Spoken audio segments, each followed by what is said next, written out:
ነበር አሜሪካ በግሪን ካርድ ተጠቃሚዎችና በመንገደኞች ላይ ያነጣጠረ አዲስና ጥብቅ የኢሚግሬሽን ህግ ዛሬ ተግባራዊ አደረገች። ያለው መረጃ ምንድነው? በአጭሩ ላቀርብላችሁ። የአሜሪካ የሀገር ውስጥ ደህንነት መስሪያ ቤት ከዛሬ አርብ ታህሳስ 19 ቀን 2018 ዓ.ም ጀምሮ ተግባራዊ የሚሆን አዲስ የጉዞ ገደብና የኢሚግሬሽን ቁጥጥር መመሪያ በይፋ ስራ ላይ አውሏል። በፕሬዝዳንት ዶናልድ ትራምፕ አስተዳደር ስር የወጣው የአዲስ መመሪያ ብሔራዊ ደህንነትን ለማጠናከር በሚል ዜግነታቸው አሜሪካዊ ያልሆኑ መንገደኞችና የግሪን ካርድ ተጠቃሚዎችን ኢላማ ያደረጉ ጥብቅ የቁጥጥር አሰራሮችን አካቷል። የአዲሱ መመሪያ ዋና ዋና ለውጦችን ስንመለከት አንደኛ የባዮሜትሪክ መውጫና መግቢያ ቁጥጥር ከዚህ ቀደም ከነበረው አሰራር በተለየም ከዛሬ ጀምሮ አሜሪካዊ ዜግነት የሌላቸው ሁሉም ግለሰቦች የግሪን ካርድ ባለቤቶችን ጨምሮ ማለት ነው አሜሪካ ሲገቡም ሆነ ሲወጡ በሁሉም የአየር የየብስና የባህር ወደቦች ላይ ፎቶግራፍ እንዲነሱ ይገደዳሉ። ከዚህ በፊት ከዚህ ሂደት ነፃ የነበሩት ከ14 ዓመቶች ያሉ ህጻናትና ከ79 ዓመት በላይ የሆኑ አረጋውያንም በአዲሱ ህግ መሰረት የባዮሜትሪክ መረጃ እንዲሰጡ ይደረጋል። እንደ አስፈላጊነቱ የጣት አሻራና የአይን ብሌን ምርመራ ሊታከልበትም ይችላል። ሁለት በ19 ሀገራት ዜጎች ላይ የሚደረግ ጥብቅ ግምገማ የአሜሪካ የዜግነትና ኢሚግሬሽን አገልግሎት ወይም USCIS የደህንነት ስጋት አለባቸው ተብለው ከተለዩም 19 ሀገራት ለመጡ የግሪን ካርድ ባለቤቶችና ጥብቅ ክትትልና የሰነድ ግምገማ ወይም ሪቪው እንደሚያደርግ አስታውቋል። ሶስትም በዚህ ዝርዝር ውስጥ ከተካተቱት ሀገራት መካከል ከምስራቅ አፍሪካ ኤርትራ፣ ሶማሊያና ሱዳን ይገኙበታል። የተቀሩት ሀገራት አፍጋኒስታን፣ በርማ፣ ቻድ፣ ኮንጎ ሪፐብሊክ፣ ኢኳቶሪያል ጊኒ፣ ሄይቲ፣ ኢራን፣ ሊቢያ፣ የመን፣ ብሩንዲ፣ ኩባ፣ ላኦስ፣ ሴራሊዮን፣ ቶጎ፣ ቱርክሜኒስታን እና ቬኔዙዌላ ናቸው። በተለይም ከላይ ከተዘረዘሩት ሀገራት የሚመጡ የግሪን ካርድ ባለቤቶች ድንበር ላይ ከፍተኛ የጥያቄና የፍተሻ ሂደት ወይም የግሪን ካርድ ወይም የቪዛ ማመልከቻ መዘግየት እንዲሁም ማንኛውም የኢሚግሬሽን ሰነድ በተሟላ ሁኔታ የመያዝ ግዴታ ይጠበቅባቸዋል።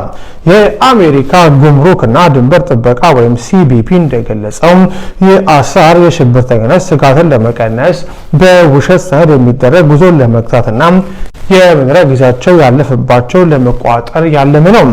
ሙሉ ስርዓቱ በሚቀጥሉት ከ3 እስከ 5 ዓመታት በሁሉም የአገሪቱ መግቢያዎች ላይ ይዘረጋል ተብሎም ይጠበቃል። ዛሬ ደግሞ ይዤላችሁ የመጣሁት በቦርደር ለሚገቡ ሰዎች ነው። እሱ ምንድነው? በቦርደር ለሚገቡ ሰዎች አንሌስ በሚመጡበት ጊዜ መንገድ ላይ በሚመጡበት ጊዜ ሂውማን ትራፊኪንግ ወይ ደግሞ ከበድ ያለ ችግር ወይ ኢመርጀንሲ የሆነ ነገር ካላጋጠማቸው በስተቀር ሲገቡ ዊትሆልዲንግ ሪሙቫል ነው ኳሊፋይ የሚያደርጉት የሚል ጁን ላይ የወጣ ህግ አለ። አሁንም እየቀጠለ ያለ ነገር ነውና ብዙ ሰዎች ግራ ስለሚጋቡ ነው። ለምንድነው አሳይለም የማይሰጠኝ ለኔ እምነው ዊትሆልዲንግ ኦፍ ሪሙቫል ባለፈው ቪዲዮ ላይ ዊትሆልዲንግ ኦፍ ሪሙቫል ምንድነው አሳይለም ምንድነው የሚለውን ተናግሬ ነበር። ዊትሆልዲንግ ኦፍ ሪሙቫል የስራ ፍቃድ ነው የሚያሰጠው። ሁለተኛ ነገር ደግሞ ዊትሆልድ የሚያስደርገው ኢትዮጵያ ወይ ደግሞ ኤርትራ እንዳይመለሱ ወደ መደደርሱበት ነው እንጂ ኬዛቸው አሳማኝ ከሆነ ሌላ ሶስተኛ ሀገር ሊላኩ ይችላሉ። USCIS ተስማምቶ ኢሚግሬሽን ተስማምቶ አገር ካገኘ ወደ ሌላ ሀገር ሊላኩ ይችላሉ ማለት ነው። ስለዚህ ዋናው ትልቁ ነገር በቦርደር ለሚገቡ ሰዎች አሳይለም ኳሊፊኬሽን ሊኖር የሚችለው በሚመጡበት ጊዜ ኢዘር ሆንዱራስ፣ ጓተማላ ብዙዎቻችሁ ከብዙ ሀገር አቋርጣችሁ የምትመጡትና እዛ ሀገር ውስጥ በደረሳችሁ ጊዜ ምን ገጠማችሁ? ሂውማን ትራፊኪንግ ለምሳሌ ጀስት ሲምፕሊ ገንዘብ ቀሙኝ በቂ አይደለም። ሬፕ ተደርጋችኋል፣ እዛ ውስጥ የደረሰባችሁ ነገር አለ ወይ? that is very important to qualify for asylum እዛ ሳውዝ አሜሪካ ነገር በነበራችሁበት ሰዓት ማለት ነው።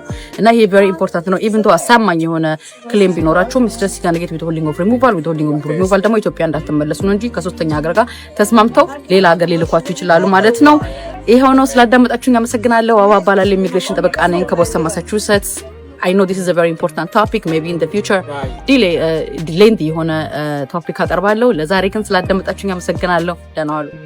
ዛሬ የምንነጋገረው ደግሞ ግሪን ካርድ ያላችሁ ሰዎች ወይም ደግሞ አሜሪካን ሀገር በቪዚተርነት ለመምጣት የምትሞክሩ በተለያየ ቪዛ አፕሊኬሽን የምታስገቡ ሰዎች ወይም ደግሞ ሲቲዝን ለመሆኑ የምትሞክሩ ሰዎች ሶሻል ሚዲያችሁን በተመለከተ ምን ማድረግ እንዳለባችሁ ለመነጋገር ነው። አላን ጉደታ ነኝ ከአላን ጉደታ የጠበቃ ቢሮ ነው። የትራምፕ አድሚኒስትሬሽን ያው እንደምታውቁት ኢሚግራንት ፍሬንድሊ አይደለም። በትንሽ ምክንያት ነገሮችን አግሬሲቭሊ ኢሚግራንት ኮሚዩኒቲው ላይ እየመጣ ይገኛል። ስለዚህ ዛሬ የምንነጋገረው ምንድነው ሶሻል ሚዲያን በተመለከተ አንዳንድ ነገሮች ግን ማድረግ አለባችሁ ወይም የለባችሁም የሚባለው ነገር ለመናገር ነው የመጣሁት። ብዙ ሰው አሜሪካን ሀገር ለመምጣት ቪዛ ይጠይቃል። እዚህ ሀገር ከመጣ በኋላ ደግሞ ግሪን ካርድ አፕላይ ያደርጋል። በትዳርም ሆነ ወይም ደግሞ 5 ዓመት ከመኖር በኋላ ደግሞ ዜግነት አፕሊኬሽን ይሞላል። በዚህን ጊዜ የኢሚግሬሽን ኦፊሰርስ የሶሻል ሚዲያ ገጾቻችሁን የማየት መብቱ እየተፈቀደላቸው ነው። ያንን በሚያዩበት ጊዜ ጸረ አሜሪካ መንግስት የሆነ አንዳንድ ነገሮች እዛ ሶሻል ሚዲያ ላይ ካገኙ ወይም ደግሞ እኛ እንዲህን ትላላችሁ ሶሻል ሚዲያችሁ ላይ ግን የሚታየው ነገር ሌላ ነገር ሊሆን ይችላል። እነዛ ነገሮች ሂውጅ የሆነ ኢምፓክት ይኖረዋል ማለት ነው ቤኔፊት አሰጣጡ ላይ። አሁን ለምሳሌ አንድ ሰው ቪዛ አፕላይ ያደርጋል አሜሪካን ሀገር ለመምጣት። ሚስት የለኝም ይላል፣ ልጆች የሉኝም ይላል። ግን ሶሻል ሚዲያው ላይ የቤተሰቡን ከልጆቹ ጋር ከባለቤቱ ጋር አንዳንድ ፒክቸሮች ይኖሩታል። እየተናገረ ያለው ለኤምባሲ ወይም ደግሞ ለኢሚግሬሽን ኦፊሰሩ እየተናገረ ያለው ነገርና እያደረገ ሶሻል ሚዲያው ላይ ያለው ነገር ኮምፕሊትሊ የተለያየ ነገር ሊኖር ይችላል። ያ ማለት የግድ ያ ሰው ዋሸ ማለት አይደለም፣ ግን ኔጌቲቭ የሆነ ነገር ትሪገር ያደርጋል። ስለዚህ እንዲህ አይነት ነገር ቤኔፊት ከመጠየቃችሁ በፊት ያላችሁን ሶሻል ሚዲያ ላይ ያላችሁን ኤክስፖዠር ቀንሱ ለማለት ይከብዳል። ግን ኢንላይን ዊዝ ዋት ዩ ኒድ ዋት ዩ ዲማንድ ወይም ደግሞ የምትፈልጉትን ነገር ኮምፕሊትሊ እንዳያሳጣችሁ ተጠንቅቃችሁ ሶሻል ሚዲያ ላይ ያላችሁን ገጻችሁ ላይ ያለውን ፖስት የምታደርጉትን ነገር ለመጠንቀቅ ሞክሩ። በተለይ የአሜሪካን መንግስትን በተመለከተ። አላን ጉደታ ነኝ ከአላን ጉደታ የጠበቃ ቢሮ ነው። ጥያቄዎች ካላችሁ በዚህ ቁጥር ልትደውሉ ትችላላችሁ። አሁን ደግሞ አዲስ ነገር መጥቷል። የትራምፕ አድሚኒስትሬሽን የአሳይለም ኮኦፐሬቲቭ አግሪመንት ተመለከተ። አዲሱ የትራምፕ አድሚኒስትሬሽን አዲስ ያደረገው ነገር አለ። እሱን አንዳንድ ነገር ለማለት ነው። አላን ጉደታ እባላለሁ ከአላን ጉደታ የጠበቃ ቢሮ ነው። ምንድነው ይሄ አግሪመንት? ACA ይባላል። የተፈረመው በጁላይ 2025 ነው። few months ago። አሁን ህግ ሆኖ የጸደቀው አሁን በቅርብ ነው፣ ሴፕቴምበር 2025 ላይ ነው። ይሄ አግሪመንት ስለምንድን ነው የሚያወራው የተባለ እንደሆነ ማንኛውም አሳይለም አፕሊካንት እያሉ ያሉት እንደውም ከ2019 በኋላ አሜሪካን ሀገር መጥተው አሳይለም አፕላይ ያደረጉ ሰዎችን በሙሉ በዚህ አግሪመንት መሰረት ሶስተኛ አገር አሁን ኢን አወር ኬዝ ኡጋንዳ ነው። ኡጋንዳና ሆንዱራስ። እኔ አሁን ባለፉት 2-3-4 ቀናት ፍርድ ቤት ነበርኩኝ። በተደጋጋሚ እየተነሳ ያለ ነገር ነው። ይሄን አፕሊኬሽናቸውን የምናየው ኡጋንዳ ነው እንጂ እዚህ ሊታይ አይቻልም ነው። ተዘጋጅተናል፣ ዶክመንት አቅርበናል፣ ለመከራከር ሬዲ ነበርን። ግን አት ዘ ላስት ሚኒት መንግስት ምን እያለ ነው? እነዚህ ሰዎች አሳይለም አፕሊኬሽናቸው እዚህ ሳይሆን ዩጋንዳ መታየት አለበት ነው። ይሄ አግሪመንት አሜሪካን መንግስትና በኡጋንዳ መንግስት የተፈረመ ስምምነት ነው። ቤዚካሊ ስምምነቱ ምንድነው? ማንኛውም አሳይለም አፕሊካንት አሜሪካን ሀገር መጥቶ ጥገኝነት ከመጠየቅ ይልቅ ኡጋንዳ ሄዶ ጥገኝነት ይጠይቅ ነው። በጣም ብዙ ሰዎችን ነው አፌክት የሚያደርገው። ይሄ ደግሞ አፕሊካብል የሚሆነው 2019 እና ከዛ በኋላ አፕላይ ያደረጉትን ነው። እስካሁን ድረስ እንደምናውቀው ከሆነ ግራንትድ የሆኑ ወይም ደግሞ ጉዳያቸው በፍርድ ቤት ታይቶ ሪሊፍ ያገኙ ወይም ደግሞ ሰም ሶርት ኦፍ አፕሩቫል ያገኙ ሰዎችን አይመለከትም። ግን እስካሁን ድረስ ከ2019 ጀምሮ መጥተው ፔንዲንግ የሆነ ፕሮሰስ ላይ ያለ ፍርድ ቤት ጉዳያቸው ፍርድ ቤት የሆነ ብዙ አፕሊካንትስ አሉ። እነሱን በሙሉ አፌክት ያደርጋል። ምን መደረግ አለበት ነው የሚቀጥለው ስቴፕ። እስካሁን ድረስ እንግዲህ አዲስ ነው ያመጡት። ይህንን ኢንፎርስ ማድረግ አሁን ነው በዚች በ3-4 ቀን ነው። እኔ እንኳን የደረሰኝ ለ4-5 ክላይንቶች ፍርድ ቤት ከሄድኩኝ በኋላ በሁለቱ በሆንዱራስ በኩል ነው የመጡት። ስለዚህ ሆንዱራስ ሄደው ጥገኝነት ይጠይቁ ነው። 3-4ቱ ደግሞ ምንድነው አፕሊኬሽናቸውን ከማየታችን በፊት ኡጋንዳ ሄደው ሁኔታውን ይከተሉ ነው፣ ወይም ደግሞ አፕሊኬሽን ፕሮሰሳቸውን እዛ ያካሂዱ ነው።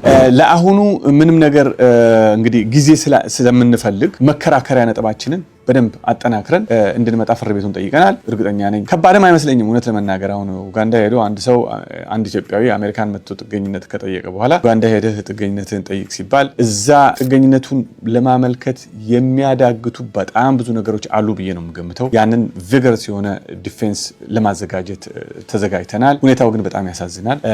ብዙ መደናገጥ አያስፈልግም። ግን አትሊስት ኢንፎርም ከሆናችሁ ካሁን በኋላ ወደ ፍርድ ቤት የምትቀርቡ ሰዎች ይሄ ነገር ሊገጥማችሁ ይችላል። ክርክሩ አይካሄድም። በተዘጋጃችሁበት ዶክመንት በተዘጋጃችሁበት አገራችሁ ላይ የደረሰውን ችግር ፍርድ ቤት ለማስረዳት ከሄዳችሁ በኋላ ይሄ ነገር መሰራት የለበትም። ፍርድ ቤቱ መስማት የለበትም። ዳኞቹ በእናንተ አፕሊኬሽን ላይ ዲሳይድ ማድረግ የለባችሁም። ምክንያቱም ይሄ አፕሊኬሽን እዚህ ሀገር ሳይሆን በሰርድ ካንትሪ ወይም ደግሞ ኡጋንዳ ወይም ደግሞ ሆንዱራስ ኤልሳልቫዶርን የሚጨምራል መሰለኝ እዛ ሄደው አፕላይ ማድረግ አለባቸው እያሉ ነው። እንግዲህ ነገሮች ጠንከር እያሉ ይመስላል። ግን መደናገጥ አያስፈልግም። ካሁን በኋላ እኛም ባለሙያዎችም ሆነን እናንተም ተባብረን አንዳንድ ነገሮችን ለማዘጋጀት እንሞክራለን ብለን እናስባለን። ጥያቄዎች ካላችሁ ጠበቆቻችሁን ለማማከር ሞክሩ። አላን ጉደታ እባላለሁ ከአላን ጉደታ የጠበቃ ቢሮ ነው።